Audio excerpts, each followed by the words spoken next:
palabras porque estoy anunciado como conferencia magistral o egregia o alguna palabra de este tipo que precisamente no encuadra lo que vamos a hacer aquí.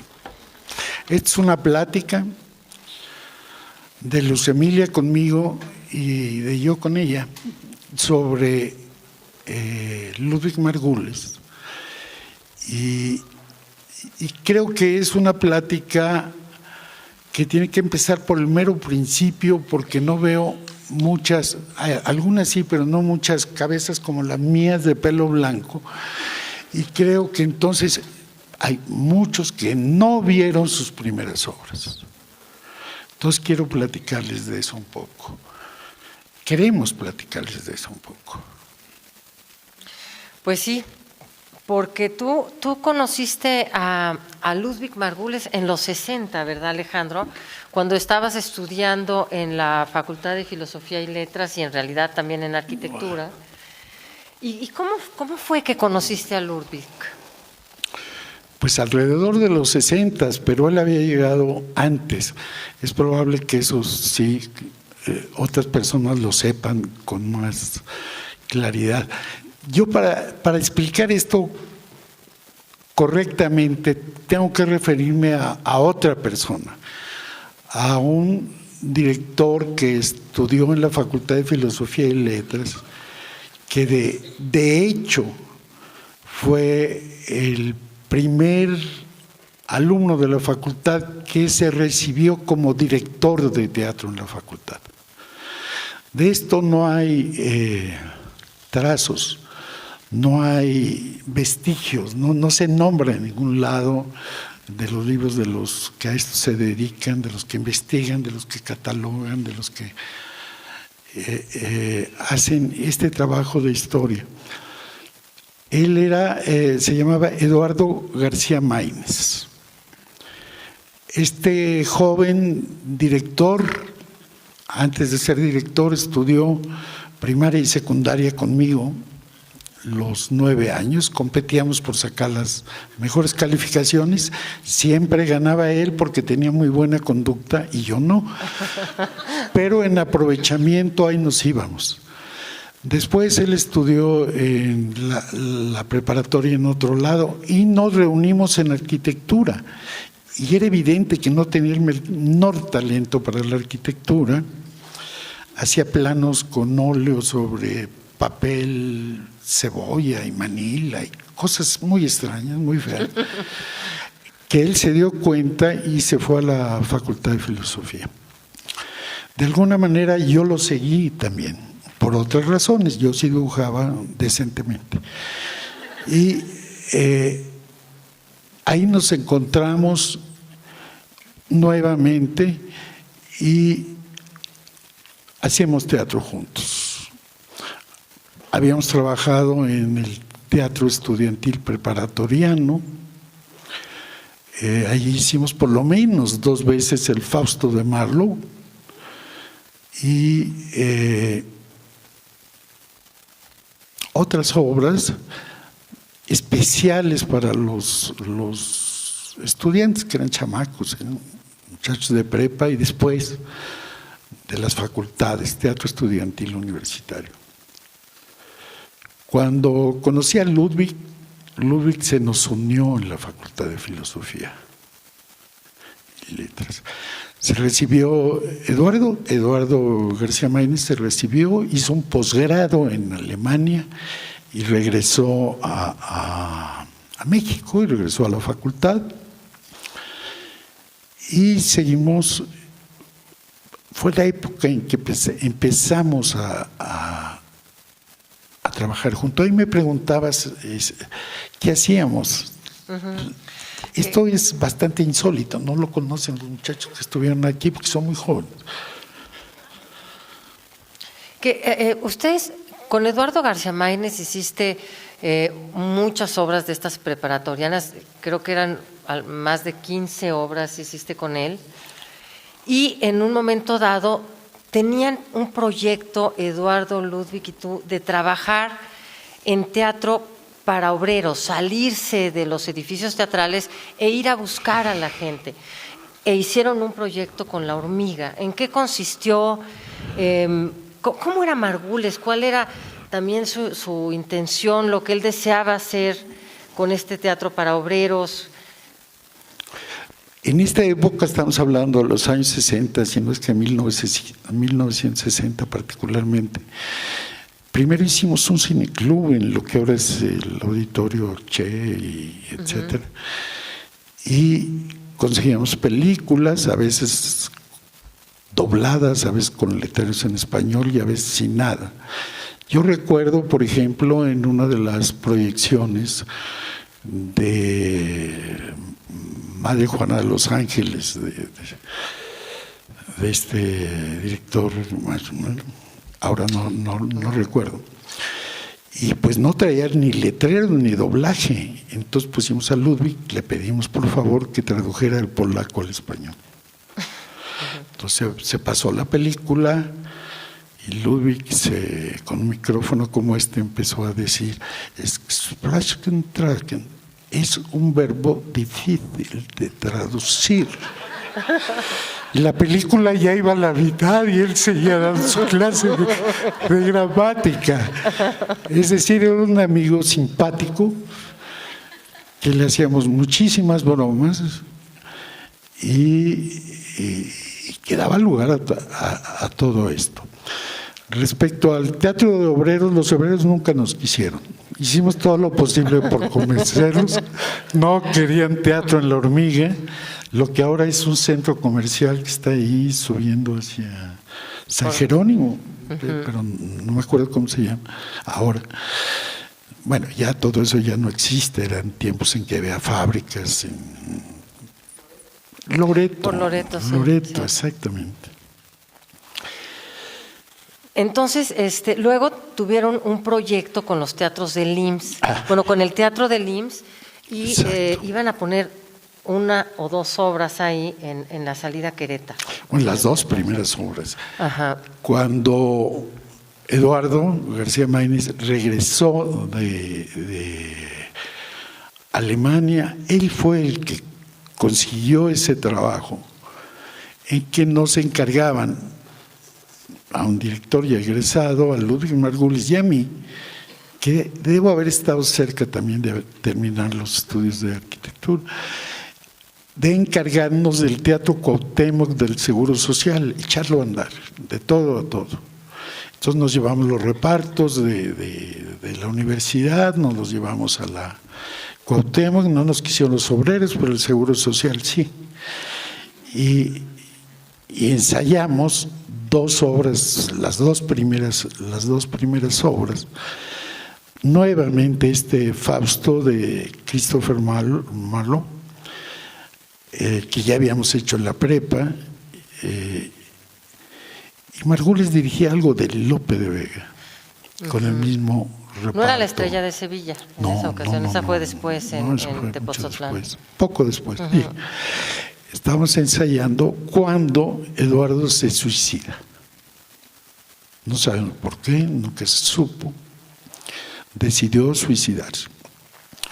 Y le agarramos cierto asquito al Teatro Cuauhtémoc, a partir de eso.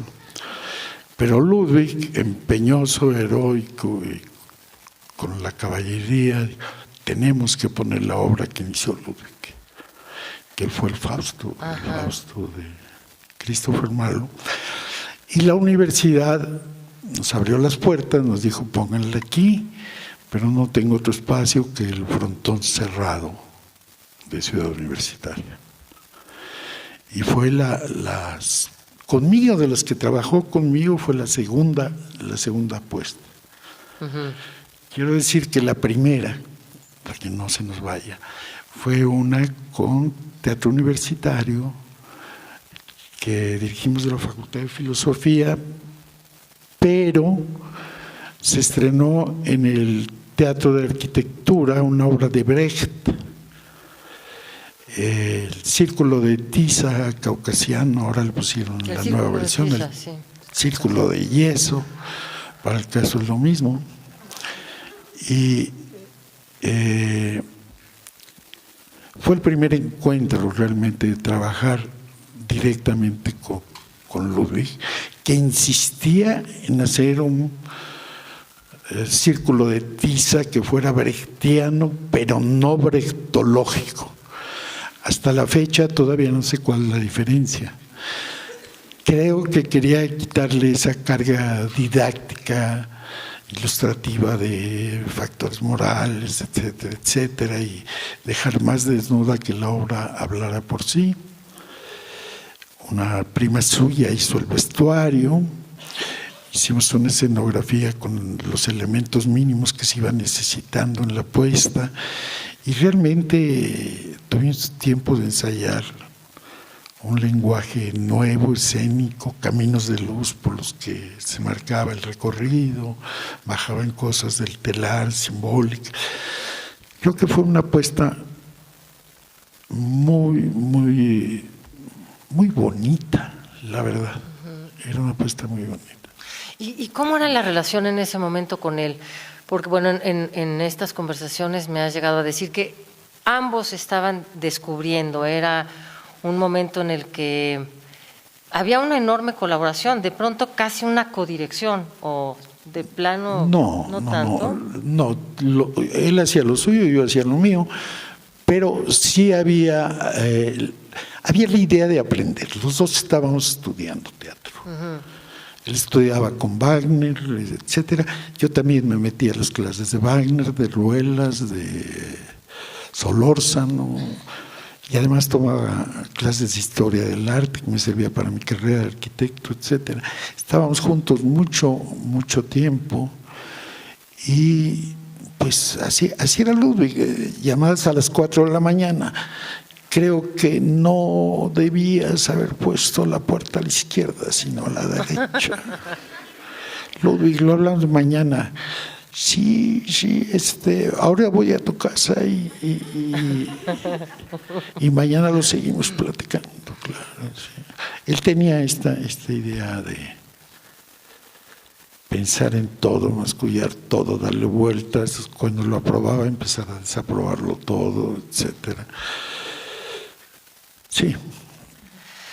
Sí, pues era una relación muy intensa, porque era estar trabajando largos periodos, además, y darle muchas vueltas al fundamento ideológico, estético, y eran unas reflexiones muy profundas de leer, interpretar el texto, y pues tú resolver en planos, en principio, el problema del espacio. Muchas opciones para que él escogiera, ver qué realmente quería. O sea, él te decía, yo quisiera un espacio abierto de esta manera, tú le hacías bocetos, se los presentabas, y ya después entraban. Él no ponía lo que quería en términos espaciales o visuales o de este tipo, sino metafísicos, filosóficos, etcétera. Alguna vez le proyecté una casa, por ejemplo. Voy a poner un ejemplo que ilustre esto. Y le dije, aquí va a haber agua, como una fuente. Yo no quiero fuentecitas mariconas. Pero un día se me ocurrió decirle, vas a tener abajo una pila bautismal. Eso sí me gusta. Era la misma. Lo que tenía un significado, claro. Pero bueno, dijo, era una fuente, ¿no? Reflejaba la escalera, se veía muy bonito. Bueno, una de las puestas esta de la que hablabas en el frontón, que se había hecho ahí Don Gil de las Calzas Verdes, y que fue un año antes o 2 años antes, quizás, con Arnold Berlin. Esta puesta he visto los bocetos, y había unos que estaban proyectados para el interior del teatro del IMSS, supongo. Y luego es este espacio completamente distinto. Y uno de los distintivos de Ludwig era la búsqueda de tener un diálogo con el presente continuo. O sea, en sus obras había siempre había una tensión entre el dolor y el poder, y un diálogo muy crítico con su tiempo. ¿Cómo? Y con su mujer, con Lidia. Sí. Bueno, ¿Alguien de aquí, de los que estamos aquí, vio la puesta? Del doctor Fausto, que se hizo en 1966 en el frontón abierto. No, nadie la vio. Bueno, es una lástima que haya nacido tan tarde. El frontón cerrado, que ha estado cerrado todo este tiempo, de verdad, en Ciudad Universitaria, es un espacio gigantesco, alargado, altísimo. Y por un lado. Por otro lado, la época que vivíamos en aquel entonces era una tensión constante entre la carrera armamentista y la Guerra Fría. Unos hacían armas que podían matar 2 veces a la humanidad entera, el otro hacía 3 y dependía de que alguien apretara un botón. Y así estaban las cosas. Mientras la carrera también era espacial, era cuando Laika la mandaron a la Luna y esos libros de historia los pueden ver. Yo lo tuve que vivir y él también. Entonces para Ludwig era una declaración de que la ciencia, el conocimiento era algo diabólico que se había puesto para los humanos entre la extinción y demás, y era algo que se palpaba.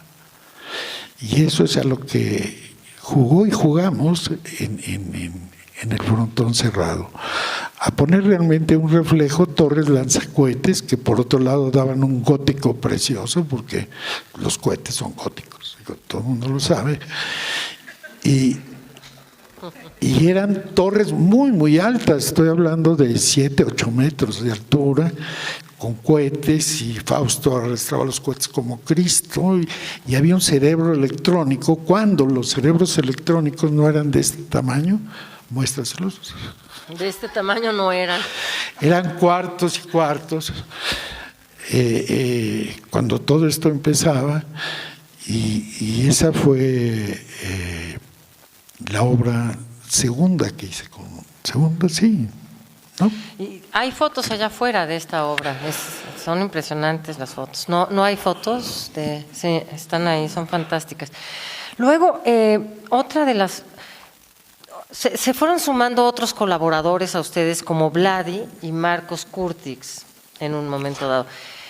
Porque después de el doctor Fausto hacen A Puerta Cerrada de Sartre. Bueno, esto sí. Bueno, fue después lo pinta, no, primero Sartre, sí. A Ludwig mucho. Mientras el autor de A Puerta Cerrada pide que no hay espejos, lo dijo, llena de espejos, eso. O sea, la idea es ir contra el autor, hacer lo que el autor no quería. Que la gente dice el autor, Sartre, que el infierno son los otros. Sí, pero ¿cómo, verdad? No son 3 personajes que no. Entonces estaba Vietnam, pon fotos de Vietnam, niños con napalm, espejos, retratos de los actores desnudos,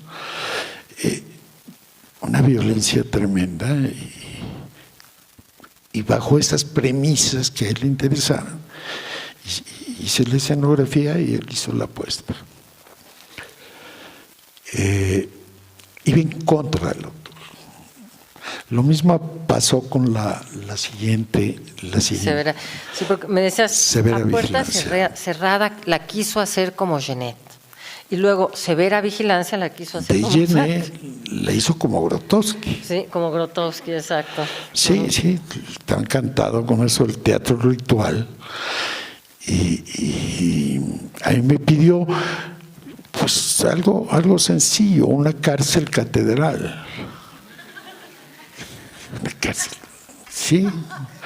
Y tuve que hacerla con espejos, con barrotes de plata, con cosas muy extrañas.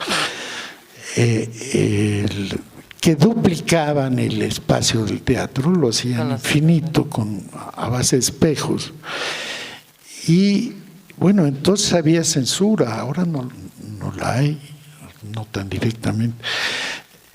iba un señor y a ver la obra y la aprobaba o la desaprobaba, alguien de gobernación, y Ludwig aterrado. Es la maldad lo que va a ver este hombre. ¿Qué hacemos, Alejandro? Pues nada, para esa escenografía y para esa apuesta, para pagarse a los actores, vendió su coche. Y luego lo volví a comprar, lo volví a vender, y así se la pasó financiando todas sus obras, o muchas de sus obras.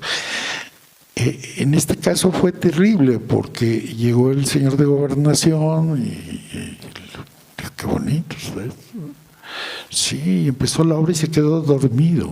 Entonces sufrió Ludwig muchísimo, porque se le durmió el sensor. Fue un desprecio gigantesco, digo, era un cuestionamiento mayor a la obra.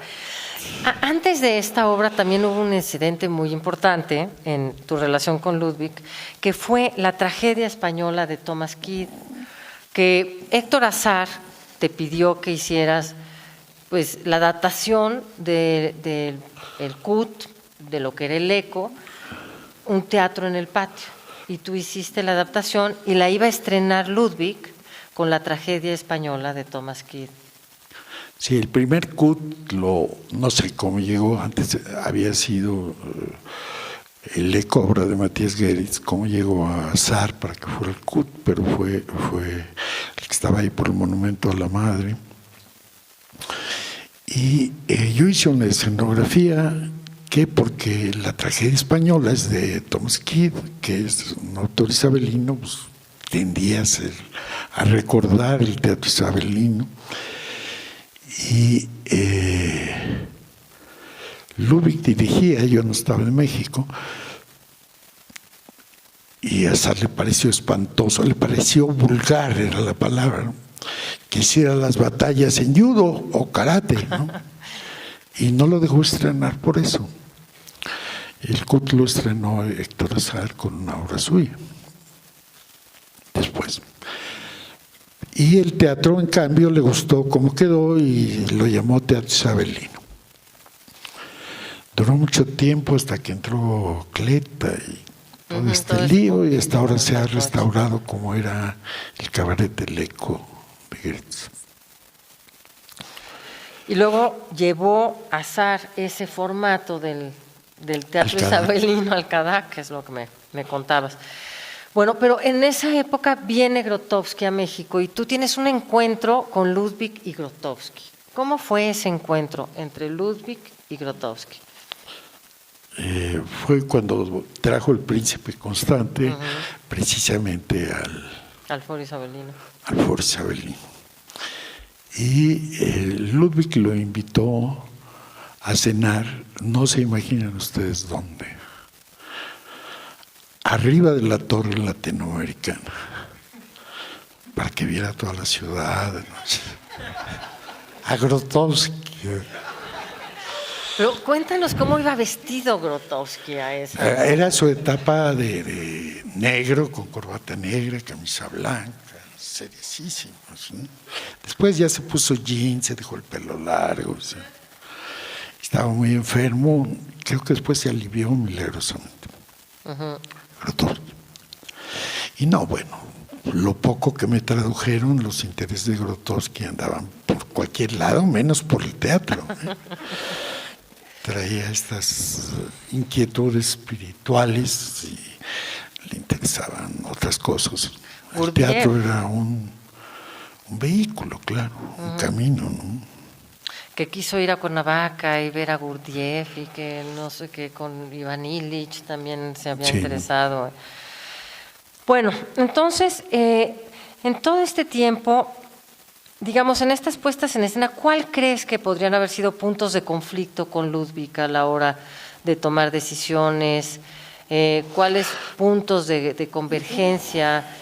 ¿Qué te unía y qué te separaba de Ludwig en estos años? Creo que los dos aprendimos cosas uno del otro todo el tiempo, y la manera de aprender a cuestionar todo. O sea, eran conflictos de yo propongo esto, no sirve, porque lo que sea, lo primero que se te ocurriría. Entonces, y al revés, y contraatacar y atacar. Era muy fastidioso, era muy difícil, pero valía la pena.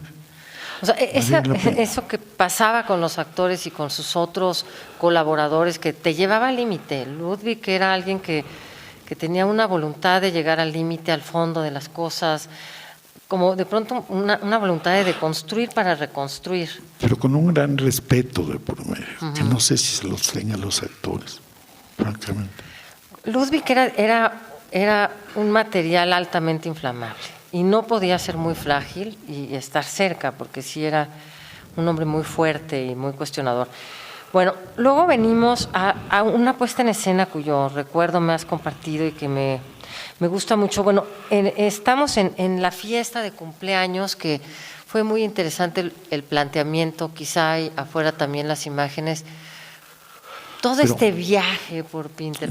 Nuevamente, era una obra de Harold Pinter que él quería subvertir de algún modo. Es decir, todo lo que en Pinter es sutileza, es por debajo, es ambiguo, él lo quería explosivo, contundente, visible. Hablaron hace rato de esta obra de Pinter, ¿no? Les gustó mucho, pero no era Pinter, era Ludwig. Sí, claro. Siempre era Ludwig. Me pidió una escenografía que en el primer acto se viera prácticamente naturalista, en el segundo se dilatara inmensamente y en el tercero reventaba y se tronaba todo. La hice, ¿no? Lo hiciste, efectivamente. Pero vamos, yo aceptaba esas cosas de Ludwig, me gustaba lo que proponía, siempre me quedé con ganas de hacer un Pinter como pedía Pinter, ¿no? Luego vino Tío Vania, que esta fue una puesta en escena en la que te trajiste prácticamente los muebles de la hacienda de tu familia en el Valle de Mezquital, y en la que me has dicho que lo único ruso que había era el samovar. ¿Cómo fue este acuerdo, este trabajo con Ludwig en Tío Vania? Porque hubo pleitos ahí, que yo recuerdo, hubo momentos difíciles. Bueno, yo creo que en ese Tío Vania Ludwig no quiso violentar a Chekhov para nada. Quiso seguirlo tranquilamente. No había nada estridente en la puesta. Era casi como uno se puede imaginar que le había escrito Chekhov, ¿no? Ya en el trabajo, pues sí había ciertas diferencias. Una vez nos peleamos porque en tercer acto, que inventamos una de las habitaciones, estaba toda tapada porque no se usaba con sábanas. Yo quería tapar el candil y él no entendía mucho por qué tapar un candil. Le digo, pues que le cae el polvo. Entonces, todas las explicaciones no sirvieron. Era una tontería tapar ese candil. No, pues a mí me gusta tapado, ahora sí, ya te friegas. Porque él empezó a discutirlo delante de todos los actores, y te pido que salgamos a Los Arcos, ahí enfrente en la avenida Chapultepec. Pues lo quito yo, lo quitas tú y me llevo todo, Ludwig. Te quedas con el teatro vacío y dices que es conceptual o lo que tú quieras.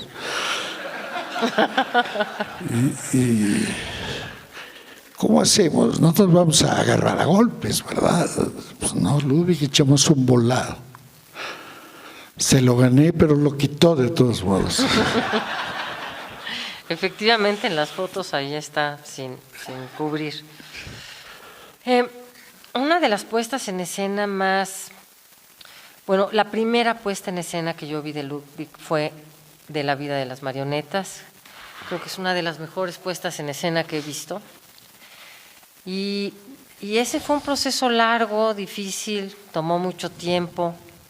Y luego vinieron decisiones muy precipitadas cerca del estreno. Yo no sé cómo consiguió ese libreto, cómo le gustó, ni por qué. Hace poco, en esto que organizó la universidad, ¿cómo se llama? ¿El cual? Berman. Ajá, en lo de la cátedra verde. La cátedra, me tocó cenar en casa de José Luis Cortés y me tocó al lado la asistente, que en aquel entonces era muy joven y luego lo acompañó todas sus obras, ¿no? Y dice, pues es la peor obra de Bergman. Bergman estaba en un estado verdaderamente molesto, lo perseguían económicamente, tuvo que salir del país, no trabajó con ninguno de sus actores con los que siempre trabaja, con Lee Bullman, con este otro, trabajó con los alemanes, un grupo alemán que no conocía, la pasaba mal, es una obra que pensamos que es una muy mala película y una mala obra. Pues aquí fue un éxito. No sé por qué, dice ella, porque no tiene de dónde. Esto me sorprendió mucho. Yo encontré que la obra les gustaba a todo el mundo. Y quizás es la obra que más interés despertó, dirigida por Ludwig. Esta obra. Pero si quieren que les platique, esto se llevó 2 años. La primera idea era rentar o pagar algo en algún edificio en construcción, de esos que se tardan mucho en construir, o se tardaban, ahora ya no se tardan nada, y poner en cada piso un set. Eran 36 sets o 2 sets por piso, según el edificio que consiguiéramos, y que el público recorriera los pisos viendo la obra en distintos ambientes. En eso trabajamos casi 1 año. Después tuve que hacer bocetos para algo que pedía, que eran los tiempos muertos, como transiciones entre lo que pasaba. Debía haber sets para tiempos muertos. ¿Qué es eso? Digo, pues, una calle mojada. ¿Y eso qué es? Tiempo muerto. Por ahí camina alguien o no camina, se ve la sombra. Como que estaba muy fílmico en ese entonces. Pero después ensayó en el CUT, en su oficina, y llamaba a los actores, porque estaba dirigiendo el CUT, y sentaba al actor aquí, y me llamó para decir que quería que el público los viera a la misma distancia que los veía él, así de cerquita. Esto lo iba a hacer después con Los Justos, ¿no? Pero quería hacer todo en esto. Finalmente yo hice una escenografía que él nunca entendió de qué se trataba. Y con los mismos materiales que se habían comprado para hacer esa escenografía, que Ludwig no entendió nunca cómo funcionaba, con proyecciones, cosas muy complicadas, hicimos esa 2 semanas antes del estreno, usando los mismos acrílicos, cosas, y a todo el mundo le gustó mucho. Así fue. De La vida de las marionetas es la última obra de teatro que haces con él. ¿Cómo? No, perdón. Sigue The Rake's Progress, el Fausto de... Pues, sí, bueno, haces ópera después con él. El Ricardo III nos lo saltamos, era porque es antes, es que nos hemos ido saltando. El Ricardo III es algo muy interesante porque es ahí donde trabajas con Vladi, pero este es antes. Ricardo III... Sí, con Vladi. Sí, pero está bien. No, volémonos obras porque si no, pues no está la noche. Dime. El Ricardo III, Vladi hizo un vestuario y a Ludwig finalmente estaba como muy entusiasmado. Él empezó a hacerlo en severa vigilancia y no lo usamos. Porque pues, no venía el caso. La cuestión con los pintores es que pintan. Entonces, el vestuario se pone sobre gente que se mueve y cosas. Y era muy bonito. Los dibujos son muy bonitos, están en el libro. Pero pues, no funcionaba.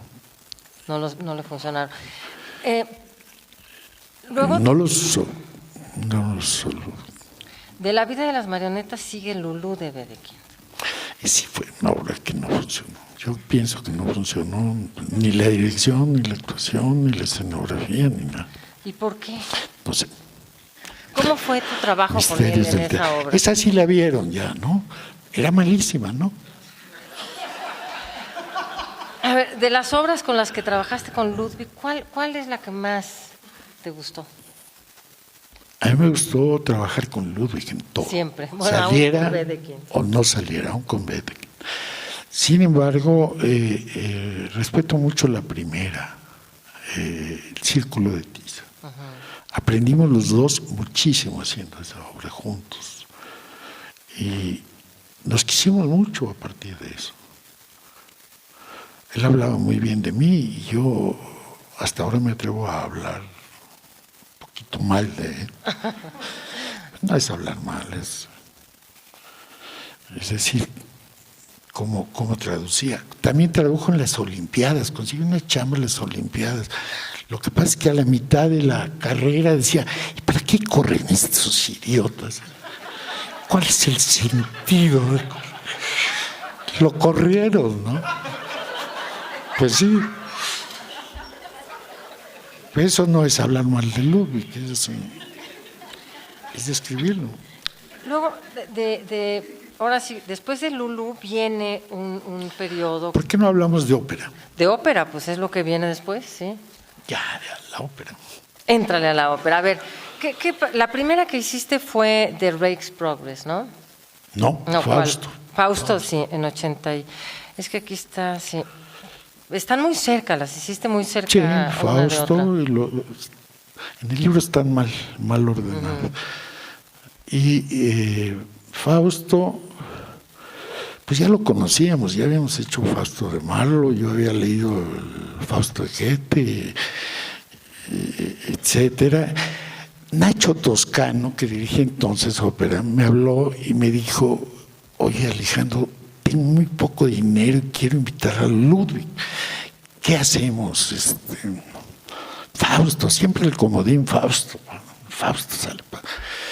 Y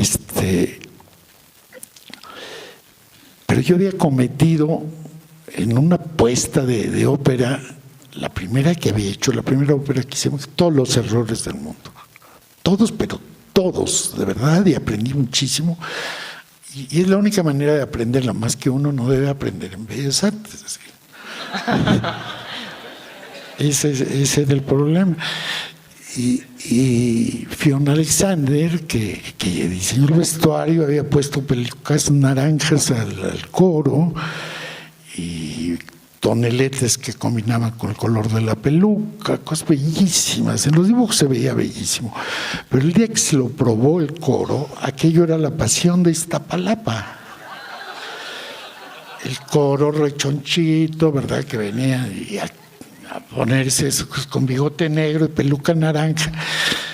Entonces pedimos que se quitaran los bigotes, ¿no? Porque, pues, no, ¿verdad? Estamos en el Renacimiento, ¿qué onda con los bigotes? Pues no, porque sindicalmente logramos, logramos que se pusieran curitas color carne. Fue lo más que logramos. Después de esa terrible experiencia con Fausto, que fue atroz, yo juré no volver a vestir a nadie de medievo, ni con escudos, ni lanzas, ni todas esas cosas.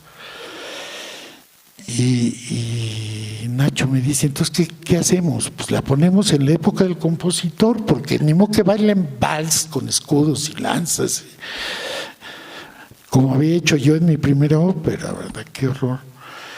Y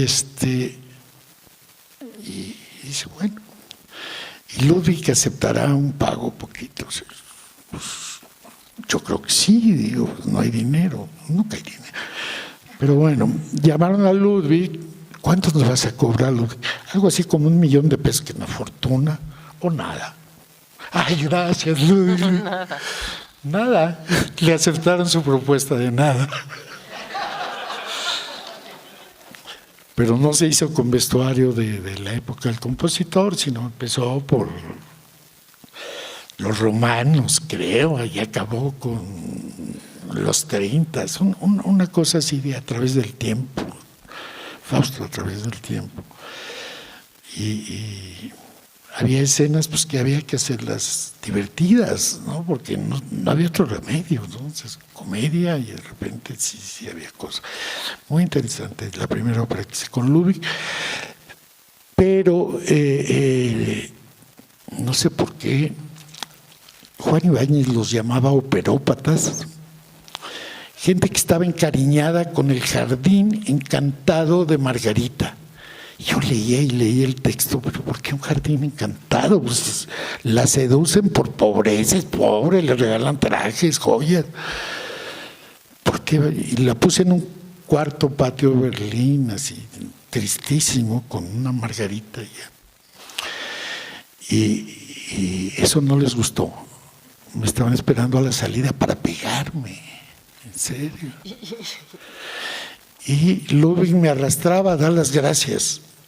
No, la mitad aplaudía, pero la otra mitad lanzaba cosas. Generalmente no las llegaban, entonces todas les caían a los músicos, ¿no? Pero me agarraba en la mano y aguanta, cobarde. Se le ocurrió salir a dar gracias en todas las funciones, ¿no? Sí, bueno. Y recibir. Los golpes y los gritos y aguantarse. Los jitomatazos. Y bueno, de aquí es de donde sigue The Rake's Progress. The Rake's Progress era una ópera que los operópatas no conocían. Entonces nos dimos el lujo de poner un video pornográfico. Sí que... Nadie dijo nada. Los que se quejaron fueron los técnicos. Porque todas las cosas que tienen en sus cuartitos, aquí no hay. Playboys y demás aparecían en escena y eso no estaba bien. Nos hicieron movimiento los técnicos, pero el público estaba feliz. Ahora, bueno, la última obra que haces con Ludwig es Aura. Sí, dejamos de trabajar en teatro un buen rato. Y en 89 trabajamos juntos en la ópera de Mario La Vista de Aura. ¿Cómo fue ese proceso? Bien, sin problemas, con Mario La Vista al lado. Y el maestro Tovar ya fue. Escribió la primera versión y era imposible, duraba 3 días tocar eso. Entonces hubo que hacer otras, así. Oye, Alejandro, bueno, aquí hay un contraste y una diferencia entre trabajar con Ludwig dirigiendo teatro y trabajar con Ludwig dirigiendo ópera. ¿Cómo era la aproximación de Ludwig a los actores en ópera y cómo, digamos, había un contraste, había... Claro, pues Ludwig no sabía cantar, no les podía decir cómo. Pero era un melómano. Entonces, sí, se metía mucho en la composición. Rake's Progress era muy complicada porque empezaba en el vestíbulo. Era una cosa muy, muy interesante, muy bonita. Y tenía una coreógrafa que tenía cuadriculado el espacio de Bellas Artes con letras y números, y me marcaba todos los días los movimientos, y yo tenía el mismo cuadrito y sabía dónde poner la luz, sin tener que echarme todo el ensayo todos los días, ¿no? Porque cambiaba mucho. Ensayó bastante todas estas óperas. ¿Y por qué dejaron de trabajar juntos, Alejandro? ¿Qué pasó ahí? Él quería hacer escenografía. ¿Y tú no querías dirigir? Nunca he querido dirigir, me prometí a mí mismo no dirigir, trabajar con directores. Me gusta trabajar con directores. Pero la escenografía a veces es dirigir. Siempre. Entonces, pues sí había una tensión ahí. Pero, ¿se dio una tensión en un momento dado mayor de la que había habido antes? No, nunca. Pasábamos de los insultos a romper cosas, mesas, como en De la vida de las marionetas, claro, ¿no? Claro. Sí. Ludwig era muy especial. No veía, realmente, tengo que decir la verdad, no veía el espacio. En dibujos, en perspectivas, en plantas, no lo podía ver. ¿Quién sabe cómo lo vería él? Maquetas. Pero cuando llegaba al teatro, sabía maravillosamente cómo usar ese espacio, dónde poner al actor. Era la posición perfecta para iluminarlo, para todo, en el espacio. Antes podías enseñarle algo y no lo veía. Ahí me decía, hazme una axonométrica. Y ahí me tienes ahí, pues, ¿por qué axonométrica? Es la perspectiva que es esquemática, se usa para dibujo mecánico, ¿no? Unos dibujos muy raros, este sexo, ¿no? Sí, pero no entiendo. Empecé a hacer maquetas, y le llevaba la maqueta, míralo, aquí está la maqueta de esa. Está muy chiquita.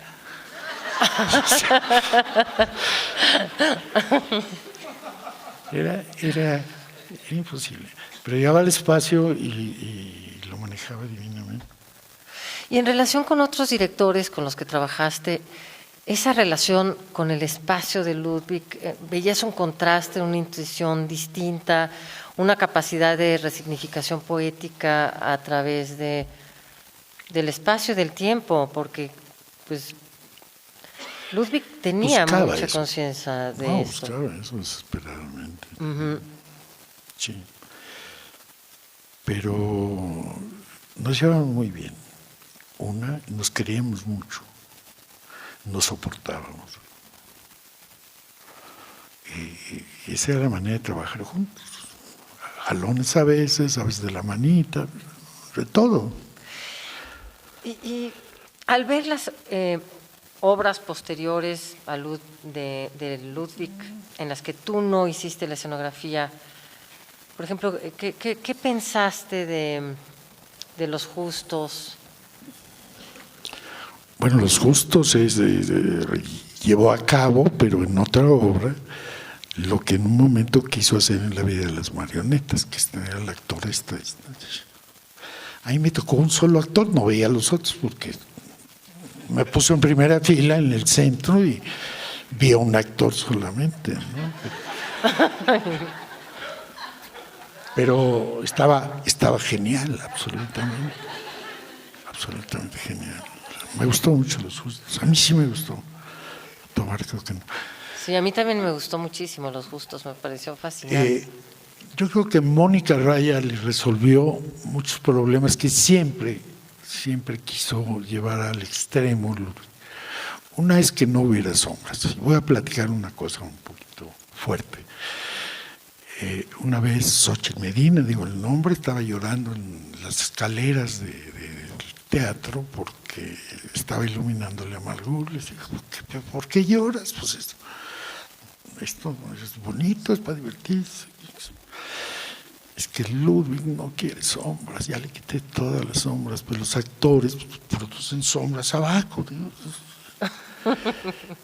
Quiere que se las quite. Sí, ya le dije que les tengo que amarrar una lámpara en los huevos, pero no quiere. Llora y llora y llora. Y Mónica lo hizo con luz neón, una cosa plana, espantosa que hizo una león. Porque yo sospecho que el inicio de todo esto es que alguna vez oyó, no, lo sabía muy bien, que los expresionistas usaban sombras. A partir de ahí dijo que quiero hacer un teatro sin sombras, por llevar la contra. ¿Sí? Antiexpresionista. ¿Te acuerdas de ese Shakespeare? Ajá, claro, sí. Bueno, a mucha gente le gustó. A ti no. No, claro que no. Pero me gustó lo de Los Justos, debo reconocerlo, y me gustó mucho Cuarteto. Cuarteto me encantó. ¿Qué cualidad es la que más te llamaba la atención de Ludwig como director de teatro? Pues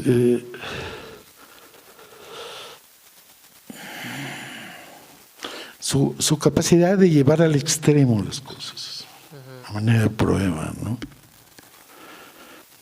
Esto, otros directores saben muy bien lo que quieren, lo manejan, salen cosas bien o mal, no sé. Pero Ludwig, esto de empujar las cosas hasta el imposible, ¿no? Una manera intensa de vivir el trabajo. Todo, Intensísima, ¿no? intensísima. Sí.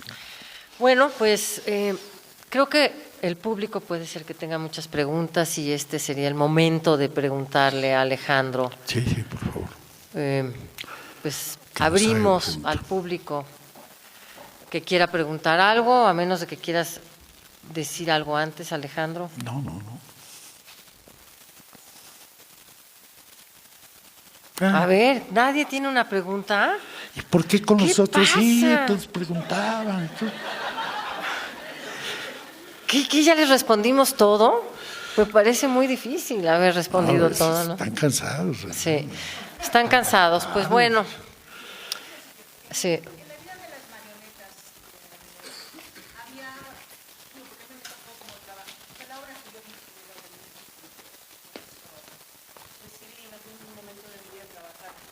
Querer estudiar con él y trabajar con él, ¿no? Por ejemplo, todos estos efectos que había de la lluvia y demás, ¿no? No había lluvia en la vida. ¿No había de las lluvia? marionetas. Sí había agua en las ventanas, ¿cómo no? No, nunca llovió. Ay, Dios. Donde llovió fue en Chekhov. Digo, Tío perdón, Vane. perdón, en Chekhov. Perdón. Ahí sí llovió. En Chekhov, dije mal. Es en Chekhov. Por ejemplo, toda esta lluvia, él, digo, porque después había como toda esta cuestión de los efectitos, a lo que él mencionaba cuando estudié con él, ¿no? O sea, en ese momento, o sea, ¿cuál era como la intención? ¿Por qué de pronto esas cuestiones de un realismo? Yo creo que Chekhov escribió en una época realista. Y dentro del realismo una cosa muy especial, Chekhov. Toda esta tensa del profesor vestido de citadino en el campo, de la ridiculez de los zapatos que trae, en el calor que está haciendo, en el verano, cuando hay estaciones bien marcadas, cada acto es un... debe sentirse el sopor, la enfermedad, la no salida de ese rancho o de esa hacienda. Y mientras el otro anda con la muchacha guapa y tiene todo el dinero y sale de las... etcétera. Todo esto se colma en ese primer acto, segundo, perdón. Ya no se puede más y de repente llueve. Y esta lluvia aligera, aliviana todo y cambia la manera de actuar de los personajes. Y se juntan ya se me olvidaron los nombres. Elena con la otra y se sinceran y todo va bien y va a tocar el piano y sale el profesor y dice no se toca, se abren las ventanas. Todo eso es dramático, todo es la obra. ¿Por qué no hacerla? ¿Por qué cortarlo? A mí me encantó, pero después me preguntaba, o sea... No se veía como efectito. Ahora Ludwig dijo, si vas a poner lluvia, pon la poética. ¿Cómo es poética, Ludwig? Si se ve, que no se oiga. Y si se oye, que no se vea. Esa era su idea de poesía. Bueno, cada quien tiene sus ideas. A ver, ahí. Sí.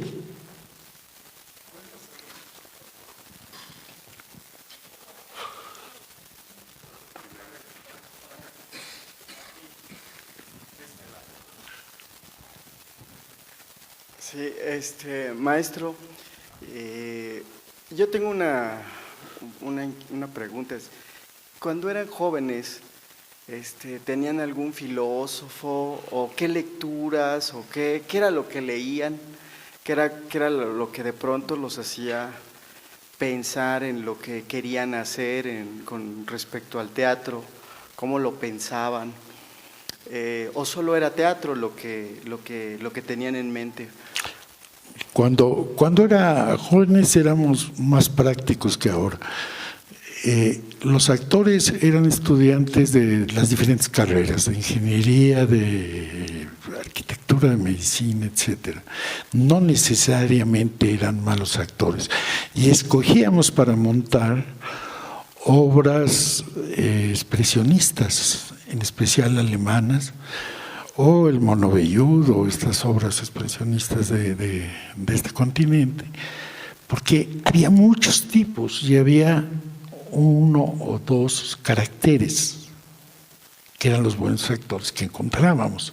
Todos los demás los disfrazabas de maquinistas y hacían cosas así. Hacíamos un teatro que, cuando esto lo llevamos a Praga, lo llamaron neoconstructivista, porque se parecía a Meyerhold, más o menos, y estas cosas. Pero era un teatro por razones prácticas, que lo hacíamos con estudiantes. Cuando tuvimos actores profesionales, pues se exigía más, y así. Pero no venía de lecturas, venía de todas las cosas que había leído Ludwig por un lado, todas las cosas que yo leía por otro, etcétera. Pero no teníamos un guía así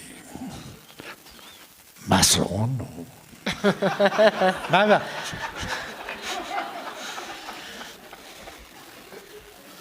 A ver, ahí hay otra pregunta. Sí, gracias.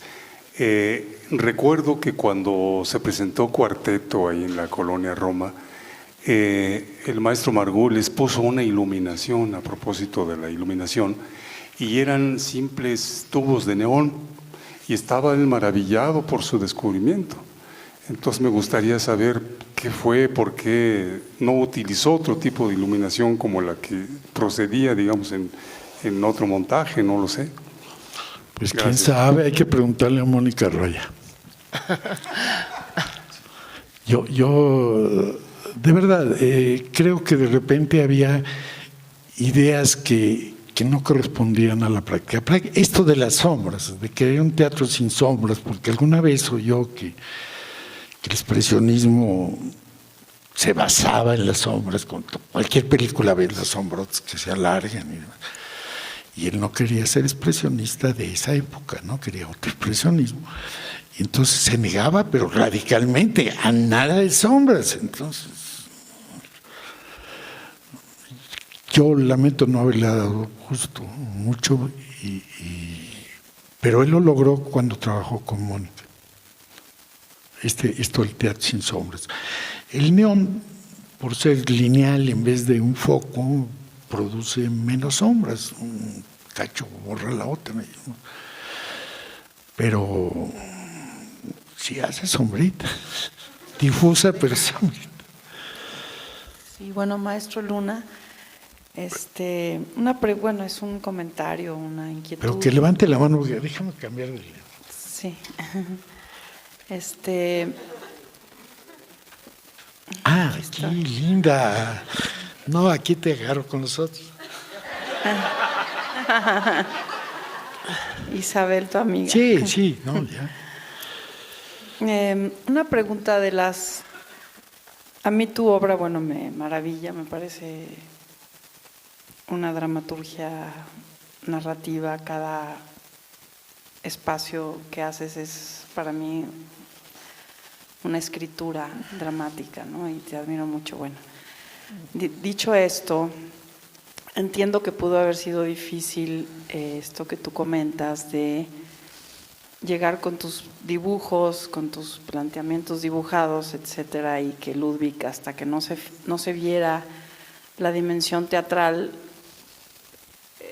no era tan fácil la comunicación. Entonces mi pregunta era en algo que a mí me maravillaba de las trabajos que hiciste con Ludwig, sobre todo en La vida de las marionetas y en otras de la iluminación, si era un proceso en el que tú de leer la obra o el libreto planteabas tu iluminación, o Ludwig en el proceso de ensayos iban pintando juntos la luz. O sea, ¿cómo era eso con Ludwig? No, teníamos campos totalmente separados. Yo me encargaba de la escenografía, de la luz, una vez aprobado el proyecto, y él se encargaba de los actores. Esto incluso lo he extendido a todo mi trabajo. No importa si es Ludwig o con cualquier director, creo que son medidas de higiene.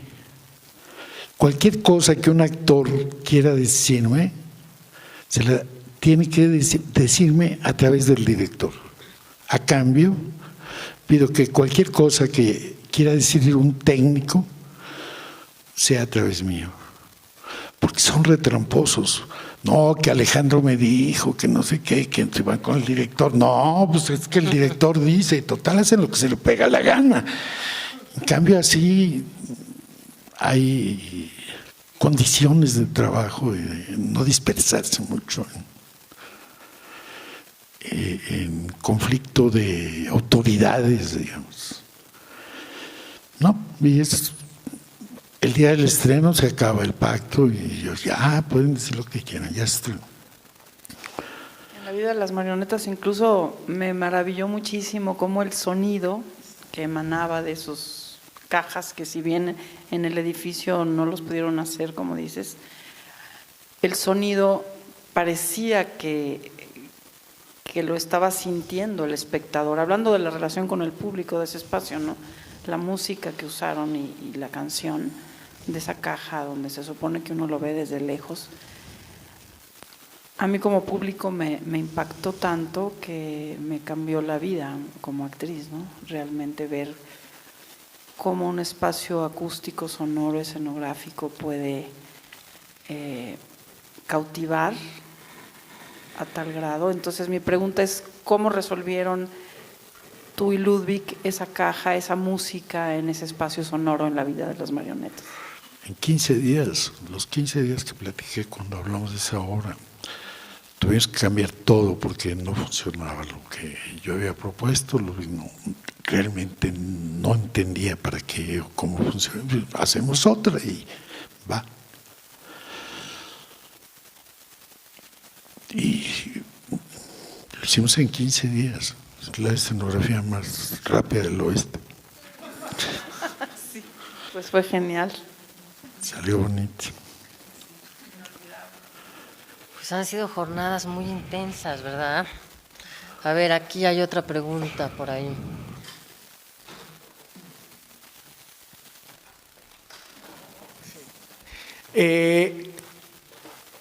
Me interesa mucho escuchándote y también oyendo las mesas anteriores, el tema de la búsqueda y de el aprender y de este tiempo para desmenuzar los montajes es una constante en la obra de Margules, creo que también en la tuya, maestro.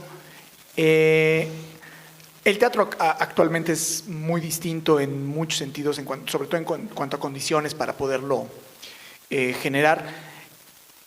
En términos de búsqueda, a mí me interesa saber qué tan largos eran los procesos, el tiempo que tenían de repente. A lo mejor en 15 días se resolvió, pero todo el trabajo anterior, pues quizás también… Claro, estaba ahí. Estaba ahí, Sí, en el sistema, ¿no?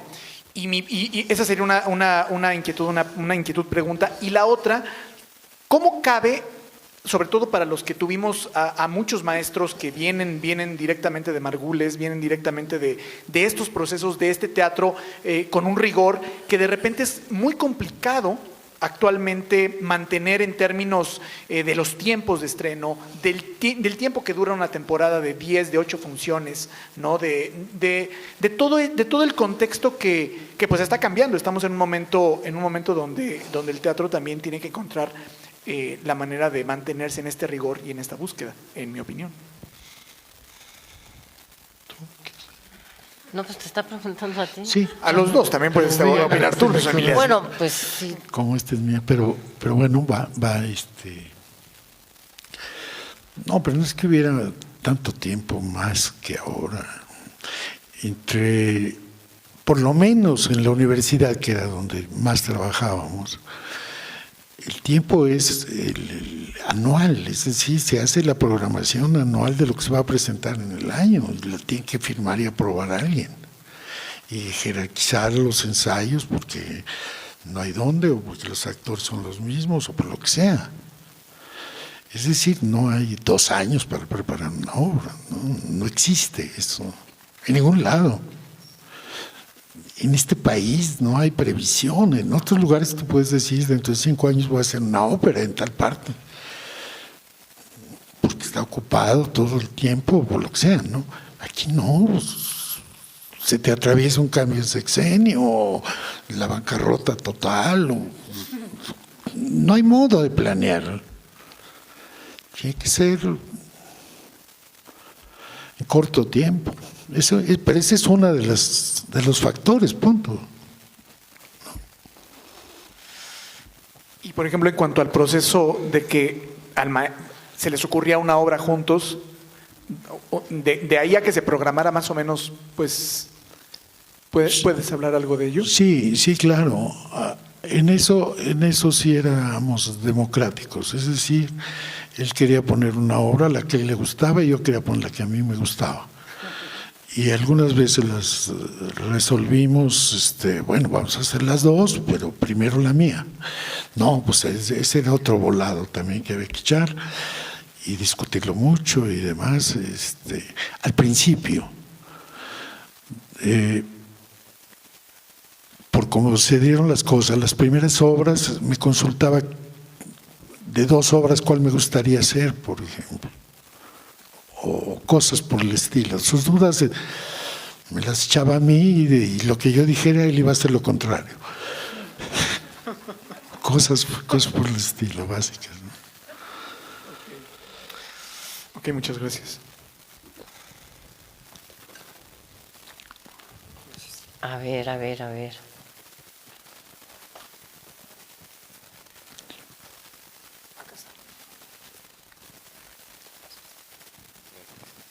Hola Alejandro, yo tengo una pregunta acá. En tu trabajo como creador se encuentra una gran notoriedad del trabajo como de dirección o de redirección a partir de la luz y del espacio. Y quería saber cuáles fueron tus influencias o cómo encontraste las particularidades, por decirlo así, escultóricas en el teatro, que trabajaste mucho.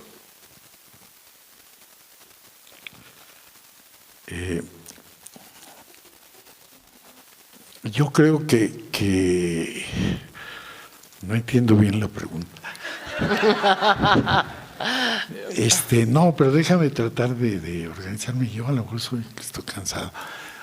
¿Qué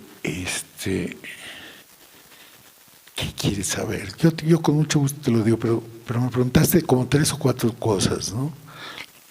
A partir de todo tu trabajo, que no sé, la materia creo era mucho la luz y el espacio, ¿cuáles fueron tus influencias para lograr desarrollar todo este planteamiento o cómo te diste cuenta de...? Mira, sí, te refieres al estilo, es decir, lo que caracteriza a cada artista, digamos. Sí, y más bien cómo problematizabas esto, porque en mucho lo desarrollaste aquí en México. Todo. Sí.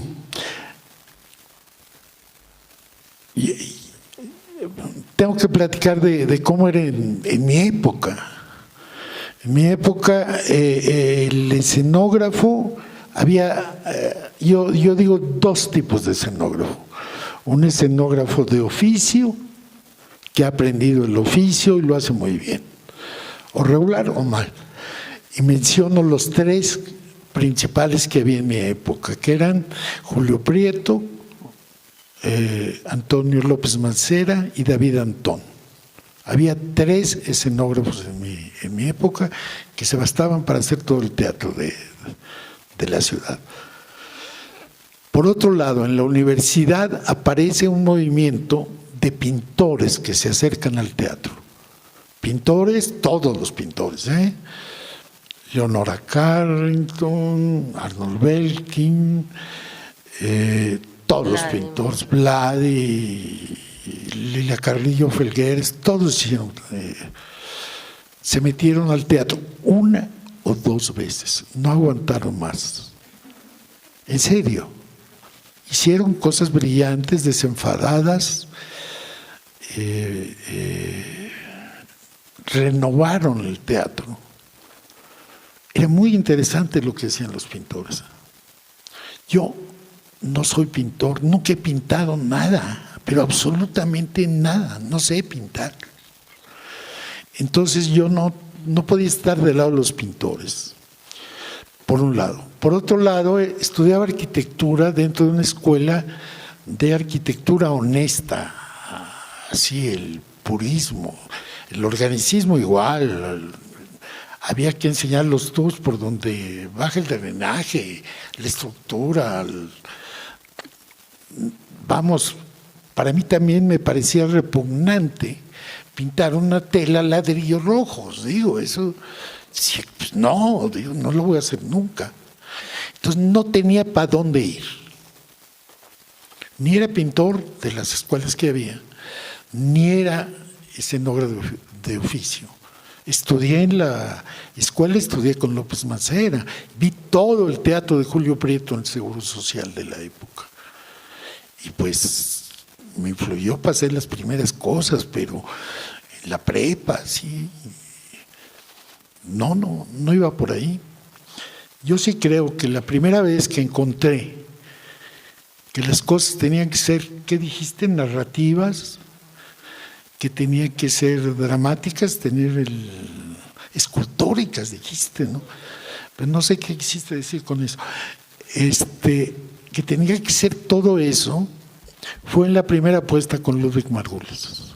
Y le estoy muy agradecido por eso. No sé cómo fue, pero fue en el Círculo de Tiza, en el Teatro de Arquitectura, la primera vez que trabajé con él.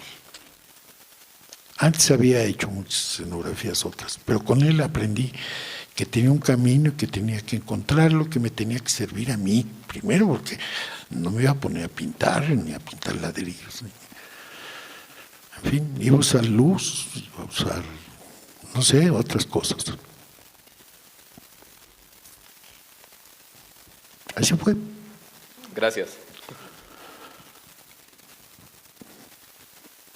Maestro, aquí, arriba.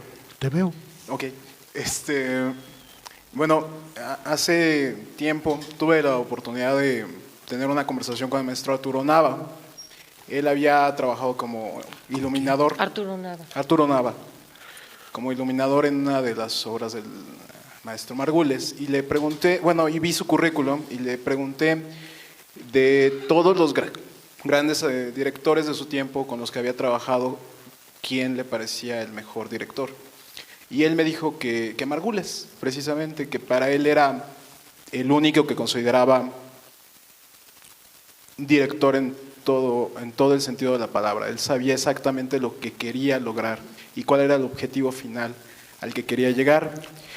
Ayer en la mesa de trabajo con los actores se comentó que cada año se resiente más la pérdida del maestro Margules. Y mi pregunta es, para nosotros, esta generación que yo creo que muchos no tuvimos la oportunidad de verlo como tal, de ver en escena el trabajo del director, de Margules como director, y en esto que el teatro es finito, ¿no? Que es inmediato. ¿Qué es lo que hemos perdido o qué es lo que ha perdido el teatro desde que perdimos al maestro Margules, en su opinión, si es que hay algo?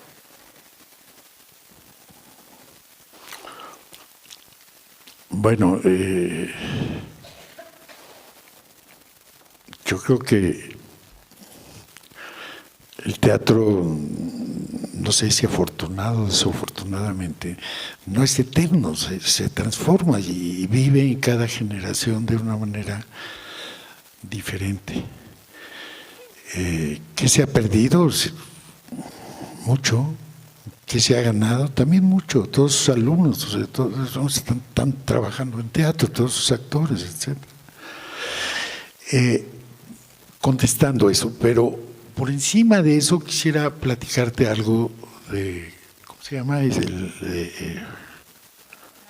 Nava. Arturo. Nava. Sí, Arturo Nava.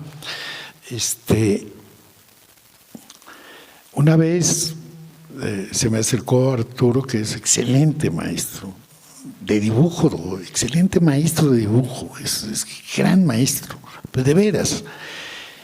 Y me dijo, Ludwig quiere aprender a dibujar. Híjole, le dije, bueno. Y le dio clases 1 año, Arturo, a Ludwig. 2 veces por semana. Iba a desayunar a casa de Ludwig y a darle clases particulares a Ludwig. Le digo, ¿y aprendió? No, pero no sabes cómo aprendí de dirección.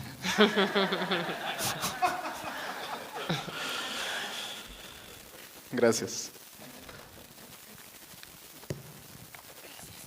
Una chiquita, son 2 preguntas en una. Alejandro, si extrañas a Margules, ¿y qué extrañas de él? Pues ¿qué será? Trabajar con él, digo. Trabajar con él. Ahora, de alguna manera él necesitaba trabajar con otras personas para contrastar, para constatar, para lo que sea. Yo trabajé siempre con varios directores, pero él trabajamos juntos toda una etapa de horas y después él necesitaba y sin pleito alguno, vamos, tenía ganas te digo que llamó a Nava para que le enseñara a dibujar, quería ser escenógrafo también. Pues sí, francamente. Y hizo lo que como escenógrafo hubiera hecho, tener su teatro sin sombras que quería de repente. Bastante aburrido. Y el muro con los actores aquí pegados y lo elemental del cuarteto, pero basado todo en una actuación fuertísima, ¿no? Y hizo lo que estaba buscando, ¿no? Esas son las que vi, no vi otras que hizo después también, Camino Rojo a Zabaiba, no la vi, o sí la vi, pero no me gustó. No estaba bien, ¿no? No estaba bien, creo, no sé. ¿Tú la viste? Pues sí la vi, lo que pasa es que las exigencias actorales de Ludwig requerían actores más maduros para esa obra, ¿no? Era uno de los problemas que tenía.